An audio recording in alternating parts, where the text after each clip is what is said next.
E a graça e a paz seja conosco. Nós estamos falando então sobre os 7 milagres de Jesus, relatados pelo apóstolo João. Eu te convido a abrir comigo em João, capítulo 9. Jesus fez muito mais do que 7 milagres. Mas o apóstolo João escreveu relatar 7 e os ensinos de Jesus estão em volta desses 7 milagres. Capítulo 9 de João. Evangelho de João.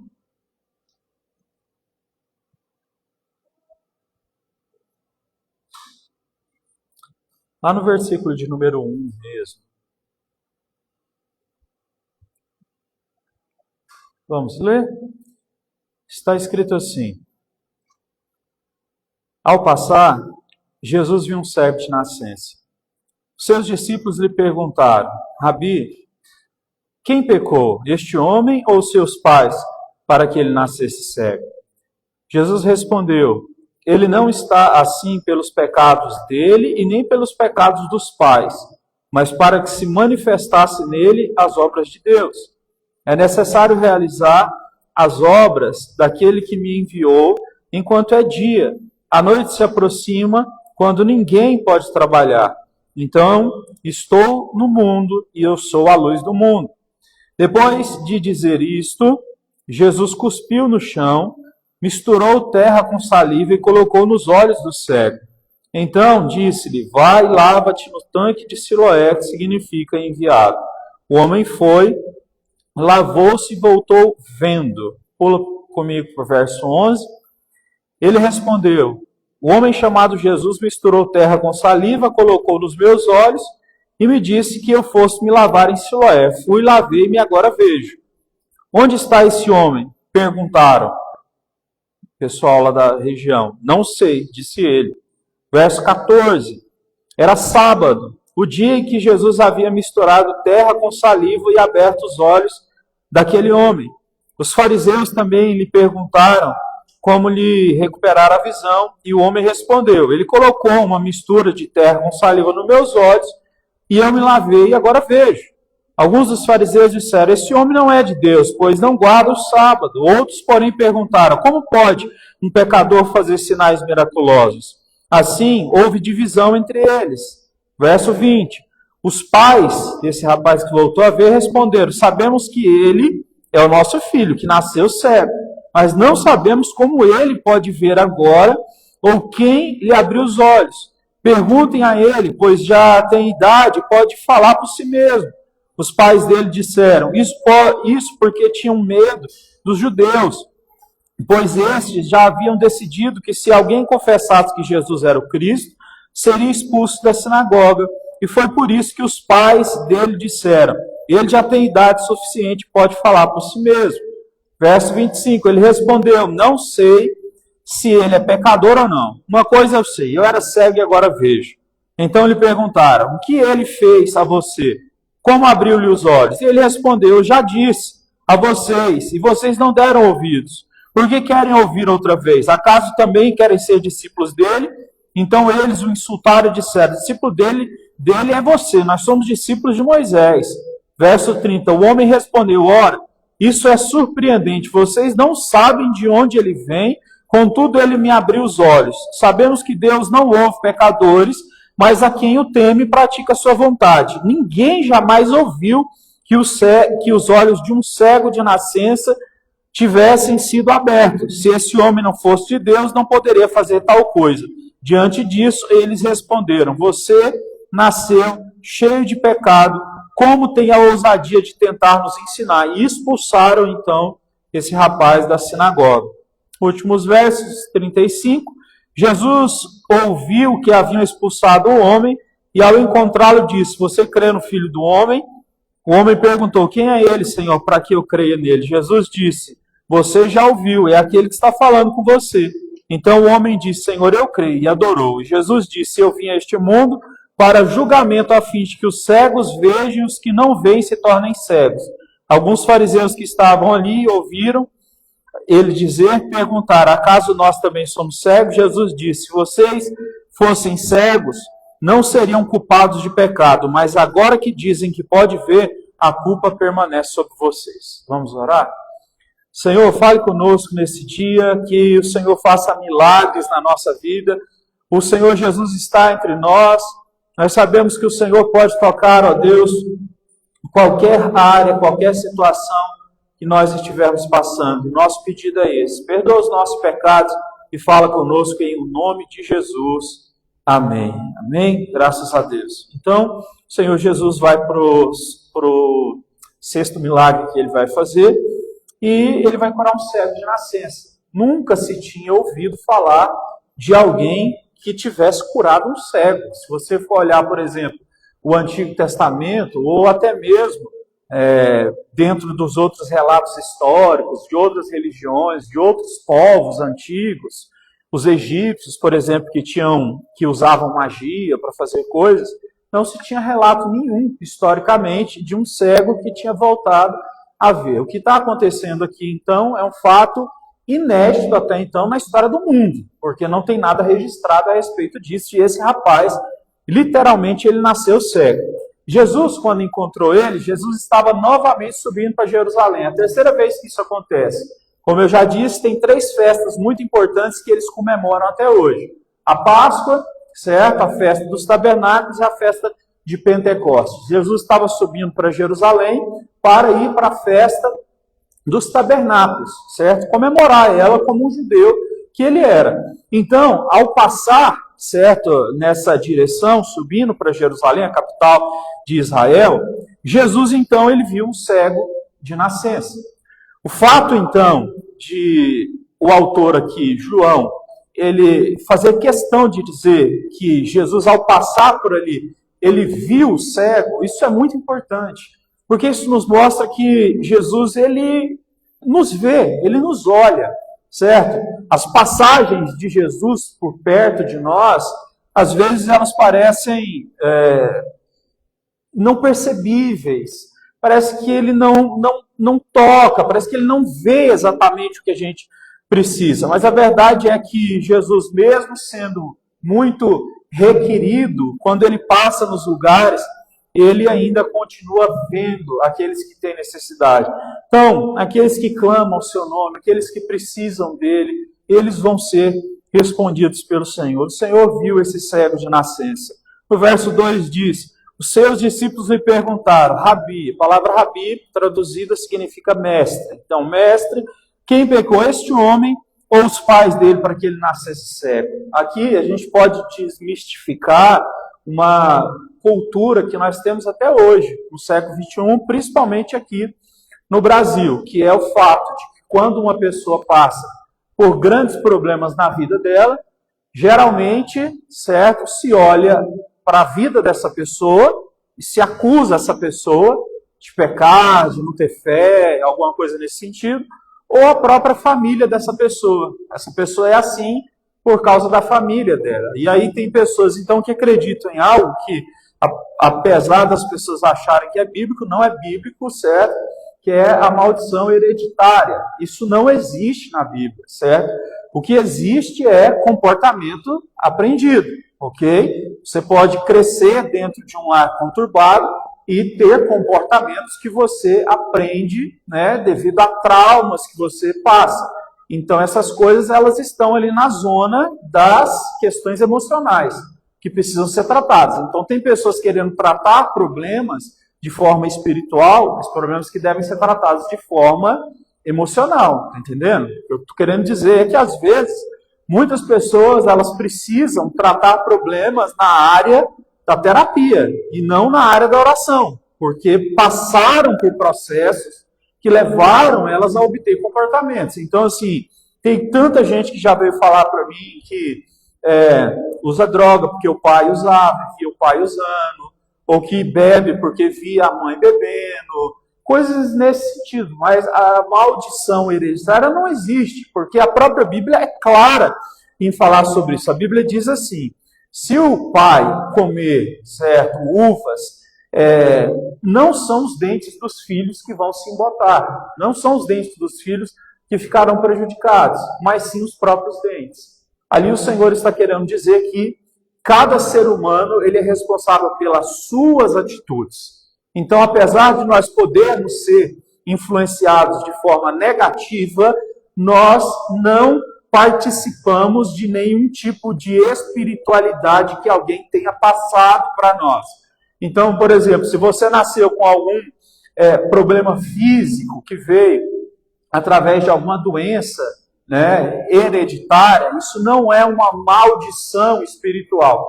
Isso é algo que acontece porque o pecado entrou no mundo. Desde que houve o pecado em Adão e Eva, o pecado veio sobre a terra. E quando o pecado veio sobre a terra, as doenças começaram a existir, certo? A morte começou a acontecer. Não havia morte antes do pecado. Você vê a morte ali de Caim e Abel, a primeira citada. Então, essas coisas vieram depois. Então, maldição hereditária, no fundo, é uma tentativa de transferência de responsabilidade das coisas que nós praticamos. Então, muita gente diz, eu sou assim por causa do meu pai, da minha mãe, isso e aquilo. Nós temos que ser responsáveis. Se de alguma forma nós temos algum trauma, nós temos que ser até responsáveis para buscar a resolução desse trauma, certo? Pode ser um aconselhamento também bíblico, ou pode ser por meio de uma terapia cognitivo-comportamental. Eu acho que é a mais coesa nos dias de hoje, né? As que tem mais substância para ajudar as pessoas, porque as outras são muito teorias, né? E não dá para a gente se firmar muito. Então, eu preciso que você entenda isso nesse dia de hoje. Se existe alguma dificuldade na sua vida, não é uma maldição hereditária. A gente precisa parar de colocar a culpa, certo? Tudo no demônio, né? Hoje mesmo uma pessoa falou comigo, e foi muito bom ouvir uma pessoa falando dessa forma. Ela disse assim, nossa, aqui nos meus negócios aqui, ia fazer um negócio lá, acho que ia venda de roupa, e tinham feito um despacho lá, tinha um despacho lá dentro do negócio lá. E ela disse, eu peguei o despacho, tal, orei, joguei fora, graças a Deus vai dar tudo certo, Deus vai abençoar minhas vendas hoje.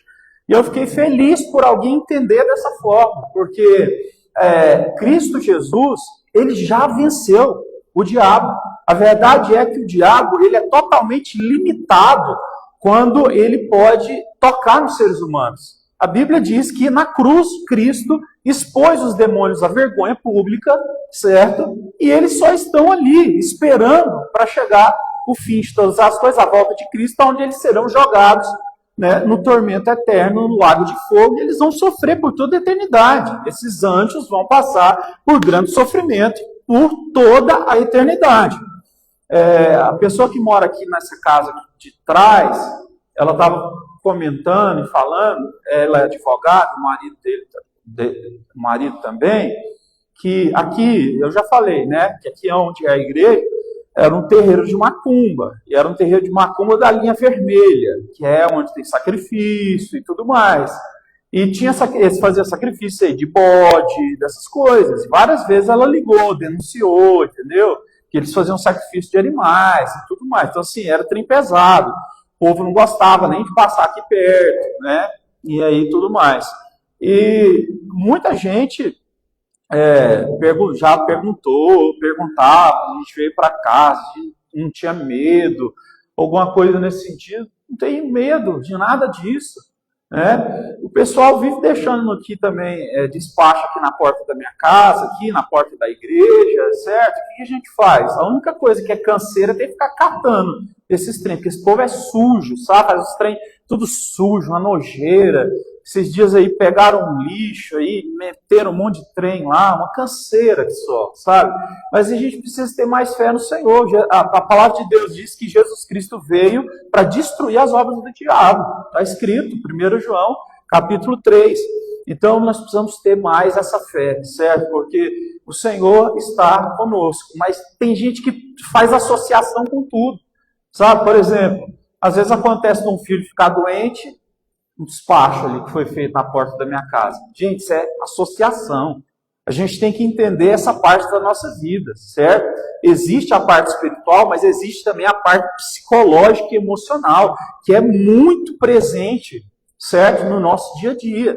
Então, se a gente começar a fazer associação espiritual de tudo o que acontece, nós vamos ficar louco. É o que acontece, tem muita gente que fica louco. sabe? Que tudo é demônio, tudo é isso e aquilo. Eu lembro uma vez uma pessoa, uma irmã chegou em mim e falou assim: pastor, você acredita que eu estava lá na minha casa, estava passando roupa, e não é que o ferro caiu, quase caiu no meu pé? Foi o diabo que queria fazer isso.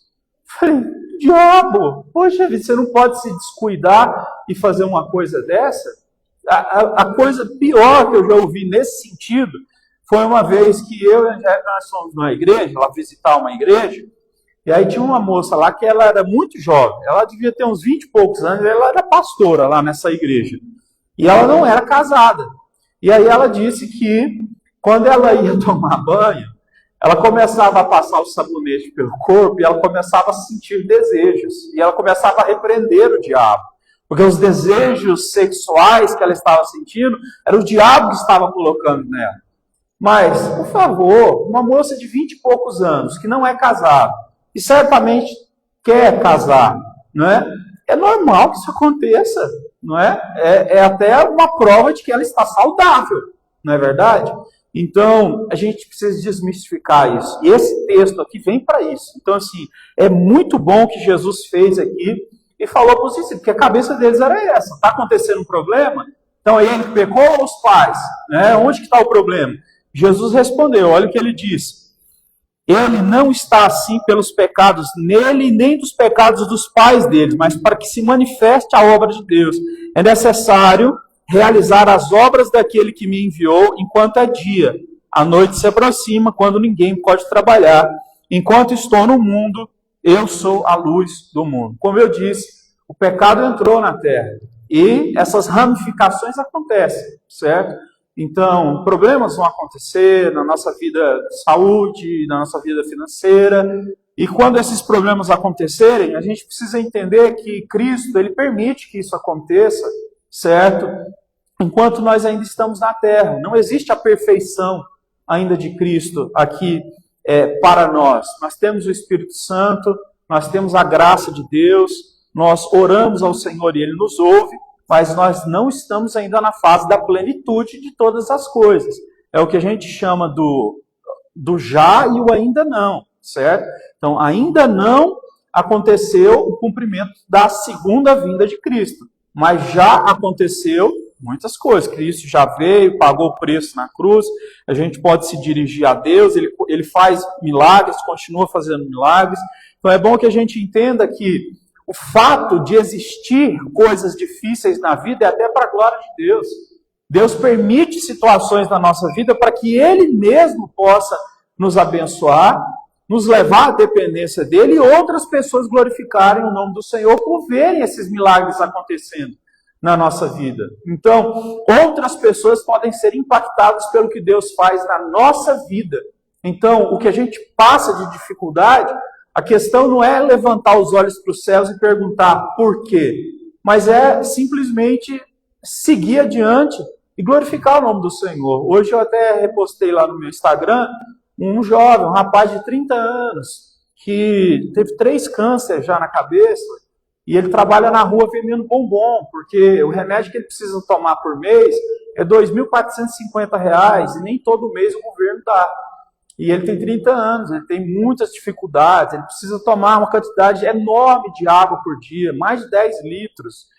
E ele está lá na rua, sabe, trabalhando, passou por essas dificuldades do câncer, se não tomar o remédio, volta, tem muitas reações físicas no corpo dele por causa desse tipo de doença que ele tem, mas o rapaz está lá firme, sabe? Então, quando a gente olha para essas coisas, né, e eu vendo ali ele dizer, o Senhor Deus me curou 3 vezes, e eu estou aqui porque eu faço isso para pagar o meu remédio, e para ajudar lá na minha casa, os meus pais, isso é maravilhoso, porque, olha, ele entende que Deus curou ele, mas ao mesmo tempo ele compreende que ele está na terra e o governo é falha, ele precisa trabalhar para comprar o remédio.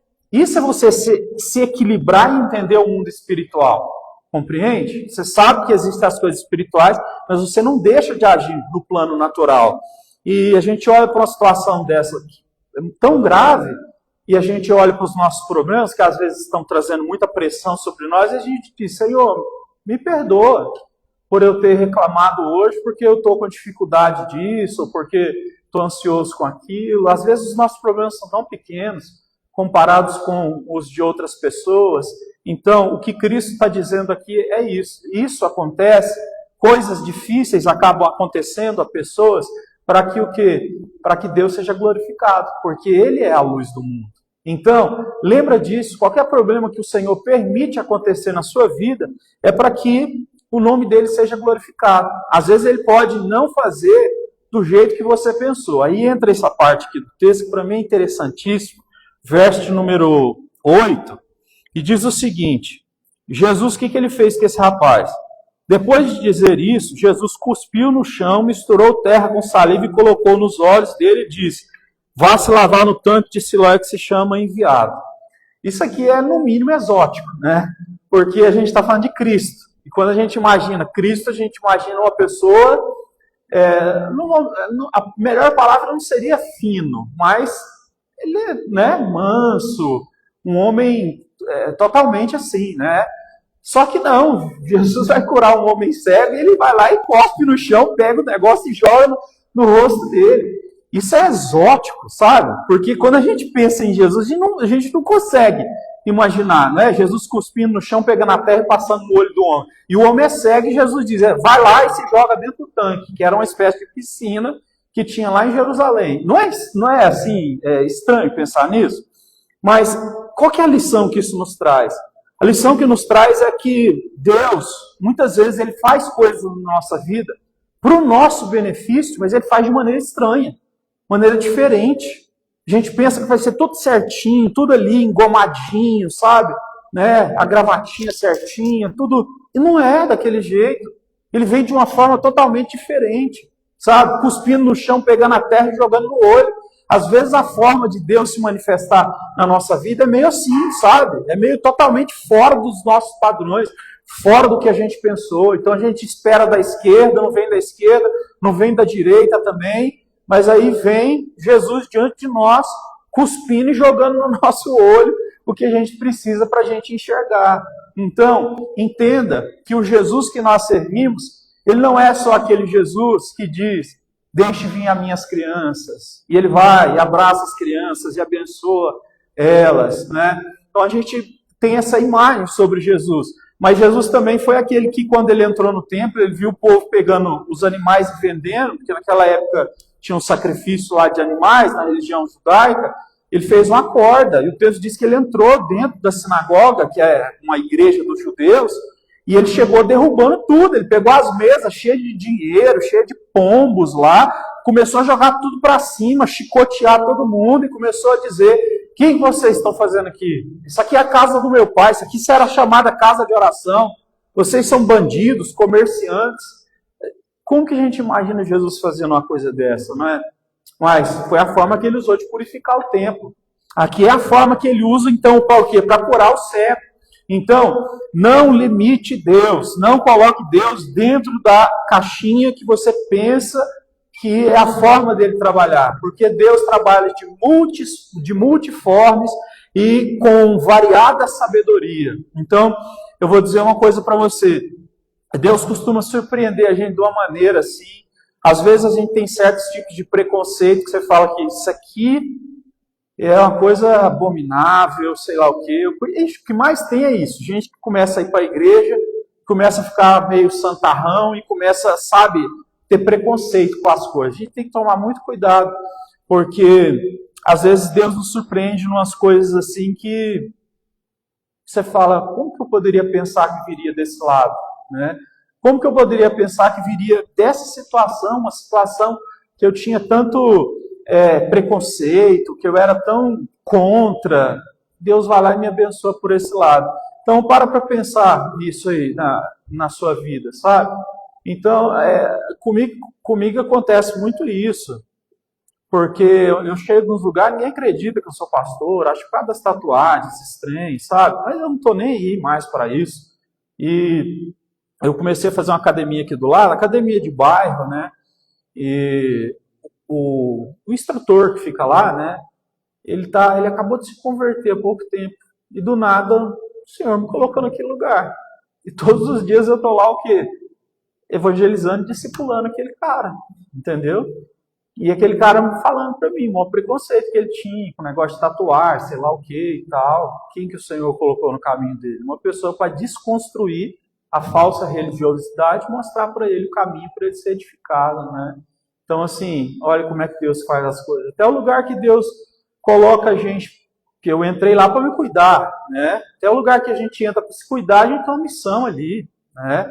Então, pode ter certeza disso. Onde o Senhor te coloca, Ele tem uma missão. Então, deixa Deus te usar e abandone os preconceitos, porque Ele abençoa muito. Eu já fui muito abençoado por pessoas que não são cristãs, tá? Muito mesmo. Pessoas assim que, em momentos chaves da minha vida, principalmente em questão de saúde, me ajudou demais. Gente que não era cristã, gente que vive em pecado, a pessoa chegou e me abençoou.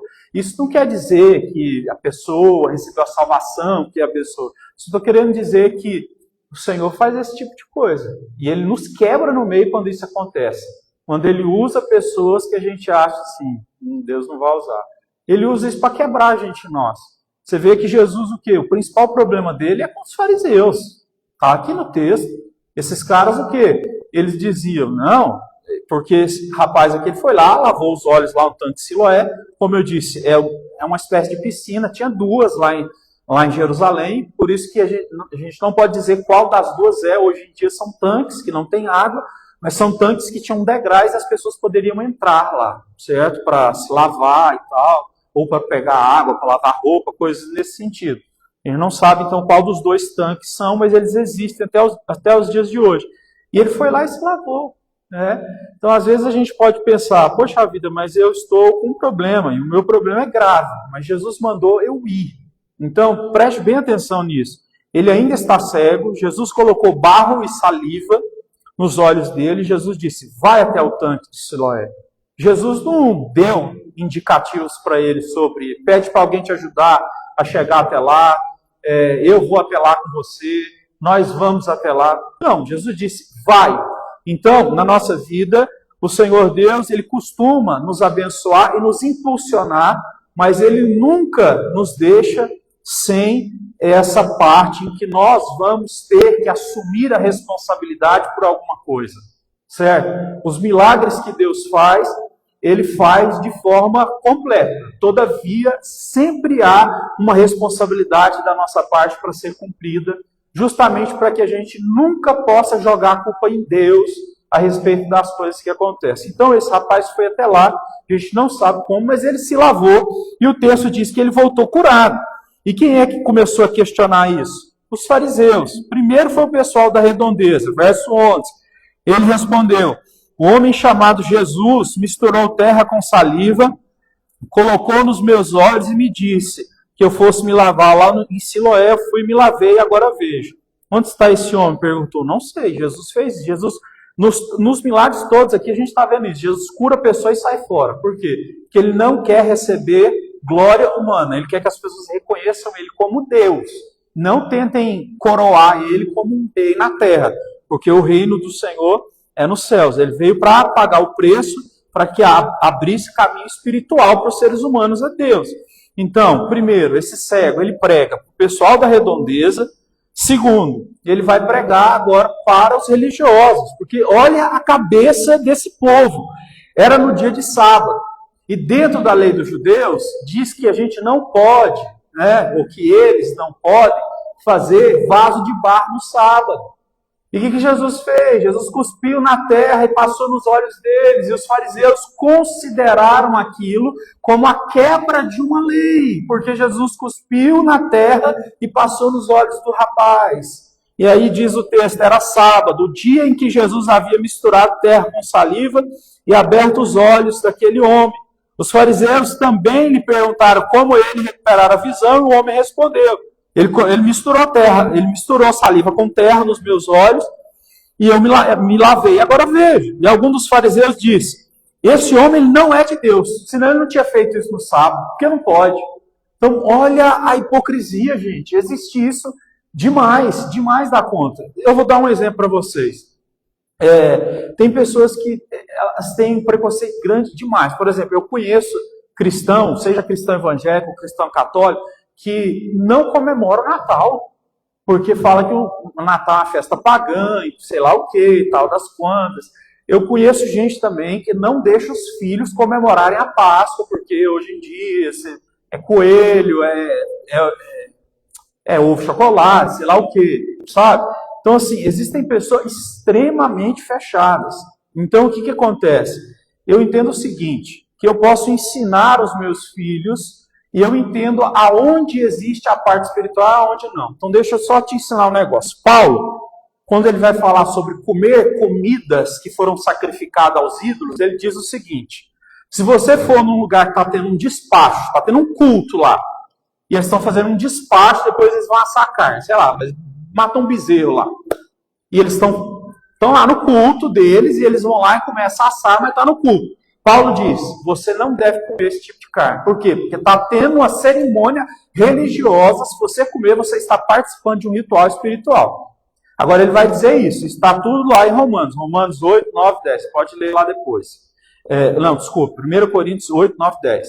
Aí ele diz o seguinte, todavia, se você conhece um homem que seja um açougueiro, e esse homem seja alguém na Umbanda, e você vai até o açougue, você pode comprar tranquilamente essa carne, porque todas as coisas são do Senhor e pertencem ao Senhor. Você compra, dá graças a Deus, leva para sua casa, assa, faz do jeito que você quiser, que não tem problema nenhum. Porque você não está num ambiente de culto, entendeu?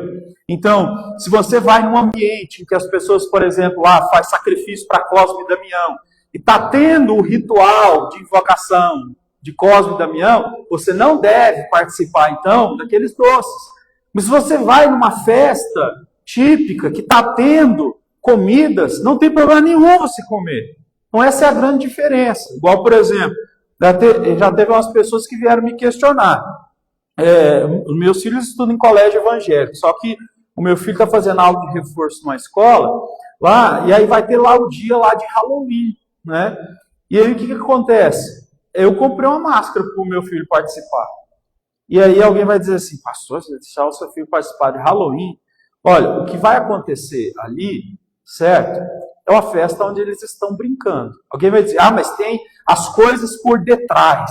Existem as coisas subliminares, igual o povo costumava dizer, na Disney, por trás, sei lá o quê, da Mickey, do Pateta. Gente, para com isso, certo? O que nós temos que entender são as coisas que de fato estão acontecendo. Se você põe uma criança para se vestir, para comer doce, participar de uma festa, não tem problema nenhum. Agora, o problema é quando você está levando uma criança para um ritual, aonde vai haver invocação dos bruxos, das bruxas, vão ter o quê? Rituais religiosos. Aí você está inserindo o seu filho dentro de uma festividade errada. Então, tem gente que não deixa filho participar nem de aniversário quando tem que se fantasiar de super-herói. Às vezes meu filho tem os colegas fazem, aí cada um tem que ir com uma fantasia. Aí não pode, porque o Homem-Aranha é isso e aquilo, e tem isso do diabo. Não existe isso. É o que eu estou te dizendo. Aonde existe ritual espiritual, nós saímos fora. A gente não participa disso. Mas a gente compreende que nós vivemos nesse mundo e que essas coisas não nos afetam. E não é invocação, certo, de mortos, de bruxos, eles forem lá participar dessa festinha. Então, eu sei que se eu falando isso aqui, eu vou desagradar mais ou menos uns 80% dos cristãos. Mas é o que a Bíblia me diz, eu prefiro ficar com a palavra de Deus do que com essa religiosidade que as pessoas têm, né? Até porque essas pessoas que são religiosas têm a língua desse tamanho aqui, ó. Você fala pra caramba dos outros, critica, mas na verdade, né, não olha para o seu próprio pecado de fofoca, de mexerico. A Bíblia diz que a gente não deve andar com os mexeriqueiros, né? E os fariseus fizeram isso aqui. Questionaram, o cara começou a enxergar, mas no sábado não pode. Isso aí, esse homem não é de Deus, senão ele não tinha feito isso hoje. Para a gente então entrar na parte para encerrar. Aí eles foram lá na casa do pai dele, verso 20. Dos pais desse rapaz. Olha, seu filho era cego mesmo? nasceu cego. Ué, como é que ele está enxergando? Não sei não, ele já tem idade para responder por ele. Por quê? Porque eles estavam ameaçando expulsar da sinagoga, né, todas as pessoas que então reconhecessem Jesus como Cristo. E expulsar da sinagoga era meio que você ser socialmente excluído. Você não poderia participar de nada mais que fazia parte da sociedade ali. Porque os judeus, eles estavam debaixo do domínio de Roma, mas Roma deixava eles ainda terem as festas deles, a religião deles. Então, ser excluído da sinagoga, você ficar sem amigos. É como você ser chamado de pagão, sabe? Você nunca foi batizado, você é um pagão. Era mais ou menos isso. Então, os pais dele não quiseram se envolver. Pergunta lá para ele, ó. Ele já tem idade para responder. E aí ele vai falar de novo. Ele vai pregar de novo a mesma coisa, no verso 25. Ele respondeu: não sei se ele é pecador ou não. O cego está falando de Jesus. Mas uma coisa eu sei. Olha como é que ele está pregando. Eu era cego e agora vejo. Em outras palavras, ele está dizendo: contra fatos não tem argumento. Esse homem aqui, ele me curou. E em verso 26, então lhe perguntaram: o que ele fez a você? Como ele te abriu os olhos? E ele respondeu: mas eu já disse, e vocês não querem me dar ouvidos. Por que querem ouvir outra coisa? Acaso vocês também não querem ser discípulo dele? Ele foi ousado, né? Ele confrontou os fariseus, que insultaram ele, que amaldiçoaram ele, e disseram: você que é discípulo desse homem? Nós somos discípulos de Moisés. Eles batiam no peito para dizer que eram discípulos de Moisés, que eram filhos de Abraão, e essa coisa toda que os afastava da fé verdadeira. Então toma muito cuidado com essa questão de religiosidade, toma muito cuidado com essa questão de preconceito. Só chame de pecado o que a Bíblia chama de pecado, tá bom? Cuidado com essas pessoas que acham pecado em tudo, acham demônio em tudo. São pessoas que geralmente são problemáticas, geralmente não conhecem a Bíblia, tá? Geralmente andam pelo que dizem que ouviram, pelo que viram. Então, assim, cuidado com isso. E aqui diz o seguinte: o homem respondeu: ora, isso é surpreendente. Vocês não sabem de onde ele veio, contudo ele me abriu os olhos. Sabemos que Deus não ouve pecadores, mas quem o teme, quem faz a vontade dele. Ninguém jamais ouviu que os olhos de um cego de nascença tivessem sido abertos. Olha, é um homem analfabeto, nasceu cego, está dando uma aula de espiritualidade para os fariseus, né? Não, esse homem aqui não tem como falar que ele não é de Deus. Ele abriu os olhos de um cego e nunca foi catalogado na história que um homem cego voltou a ver até esses dias aqui. Nunca tinha acontecido isso, né, que era de conhecimento. Então ninguém conhecia isso. Nem a Grécia, que já existia, nem os romanos, nem o Egito antigo, nem a Babilônia antiga, nem os fenícios antigos. Nunca tiveram notícias a respeito disso. Ninguém tinha escrevido isso. Então ele faz essa pregação falando o que Jesus fez na vida dele. E ele, por ter essa ousadia, os caras expulsaram ele. Mas ele não teve medo. Então o que nós devemos fazer é o seguinte: se nós estamos com Cristo, a gente não deve ter medo de nada que os seres humanos podem fazer conosco, né? O que poderia o ser humano nos fazer de mal? Nada. Nós estamos com o Senhor. Nós não precisamos temer nem mesmo os príncipes dessa terra. Nós estamos do lado do Senhor. Eles expulsaram ele. Então, tiraram ele da sinagoga. E por fim, ele vai encontrar Cristo Jesus, ele do verso 35 para baixo, e ele vai adorar o Senhor. Então, todo milagre deve nos levar à adoração. A adoração é a principal coisa que nós, como cristãos, devemos ter em nossa vida, certo? Se você me perguntasse: pastor, o ser humano nasceu para fazer uma coisa só. Ou então: pastor, eu tenho só mais uma hora de vida. O que eu devo fazer para agradar a Deus? Adorar ao Senhor. A adoração, ele é o ponto central das Escrituras. Primeiro mandamento: ame a Deus com toda força, alma, mente e coração. Adoração é o que deve acontecer. Não só quando ele faz milagres, mas também quando ele faz milagres. Então, aqui ele mostra essa adoração. Só uma coisa para a gente encerrar, até passei para o Roberto ali: a gente vive num mundo que está cego. E foi o que Jesus disse para os fariseus. Olha o que ele disse aí para eles aí no finalzinho. Verso 40. Alguns fariseus que estavam com ele ouviram-no dizer isso e perguntaram: acaso você está dizendo que nós somos cegos? Porque Jesus estava dizendo que veio para fazer os cegos enxergar, e os que não são cegos, né, ficarem cegos. Então, eles perguntaram, você está dando um recado para a gente? E aí Jesus disse, se vocês fossem cegos, vocês não seriam culpados de pecados. Se vocês realmente fossem cegos, vocês estariam aprendendo com o que está acontecendo aqui agora. Mas o fato de vocês não serem cegos, porque vocês conhecem o Antigo Testamento, vocês conhecem o Deus da aliança, o Deus de Abraão e de Moisés, faz com que vocês sejam culpados. E essa culpa vai permanecer sobre vocês. Então, o que acontece é, nós vivemos num mundo que inverte os valores. A gente tem que tomar cuidado com isso. Roberto, você pode colocar para mim? Eu passei uma imagem do Roberto que eu vi no Instagram, acho que hoje ou ontem. Isso aí é uma verdade que me surpreendeu. Eu até fui atrás de fontes para saber se tinha alguma filosofia por trás disso, né? Eu pensei que existia algum tipo de pensamento por detrás disso. Vamos ver se vai dar certo ali. Mas não tem nenhum pensamento por detrás disso. Não tem nenhuma filosofia que se segue. Então, saiu no Mais Goiás, né? Um artista lá na Itália, ele vende obra invisível por R$87 mil na Itália. É isso mesmo que você está vendo. Tem uma parede em branco, não tem nada lá, e uma pessoa comprou uma obra de arte por R$87 mil. Eu fui procurar saber, falei, o que está acontecendo com a arte? Eu fui procurar saber sobre a arte moderna, falei com outras pessoas sobre a arte, mandei essa notícia para outras pessoas, pesquisei, né, no site italiano para ver se a notícia realmente era essa, ou se tinha alguma coisa por trás disso aí, se a pessoa estava comprando alguma coisa a mais do que esse vazio. Nada. O mundo que a gente vive é isso aí, uma loucura, como já aconteceu, gente vendendo pedaço de papel higiênico como obra de arte por mais de R$150 mil. Então, o mundo que a gente vive é isso. Pessoas que acham que veem, mas estão cegas. Obrigado.